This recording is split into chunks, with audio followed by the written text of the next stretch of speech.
Original Burma মুক্তোর একটা collection আজকে আপনাদেরকে দেখাচ্ছি। এর মধ্যে আপনারা সাইজ পেয়ে যাবেন 6 রতি থেকে 14 রতি পর্যন্ত সাইজ পেয়ে যাবেন। প্রত্যেকটা কিন্তু 100% অরিজিনাল বার্মা মুক্ত। আমাদের কাছে বার্মা মুক্ত স্টার্টিং প্রাইস আছে মাত্র 250 টাকা রতি থেকে, এবং সাউথ সি মুক্ত স্টার্টিং প্রাইস আছে মাত্র 80 টাকা রতি। যে কোয়ালিটির মুক্তগুলো দেখছেন এর মধ্যে আপনারা কালার পেয়ে যাবেন গোল্ডেন, হোয়াইট এবং ক্রিম কালার। প্রত্যেকটা কিন্তু অরিজিনাল। এর সঙ্গে আপনারা সার্টিফিকেট পাবেন, উইথ জিএসটি বিল পাবেন।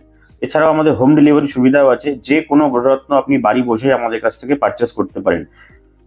বার্মা মুক্ত লো টু হাই বা সাউথ সি মুক্ত লো থেকে হাই রেঞ্জ পর্যন্ত সব রকম কালেকশন আমাদের কাছে আছে। যার যেরকম বাজেট সে সেরকম বাজেটের মধ্যে যদি দেখতে চান তাহলে আমাদের সঙ্গে স্ক্রিনে দেওয়া হোয়াটসঅ্যাপ নম্বরে যোগাযোগ করতে পারেন। আমরা আপনাকে আপনার বাজেট অনুযায়ী সেই কোয়ালিটির মুক্ত আপনাদেরকে দেখিয়ে দেবো। এছাড়াও অন্য সব ধরনের গৃহরত্ন আমাদের কাছে পেয়ে যাবেন। যে কোনো ধরনের গৃহরত্নের জন্য স্ক্রিনে দেওয়া নাম্বারে আমাদের সঙ্গে যোগাযোগ করতে পারেন। আমাদের ঠিকানা যশোরেশ্বরী জুয়েলারি, লাইফ নার্সিং হোমের গলি, রানাঘাট, নদিয়া।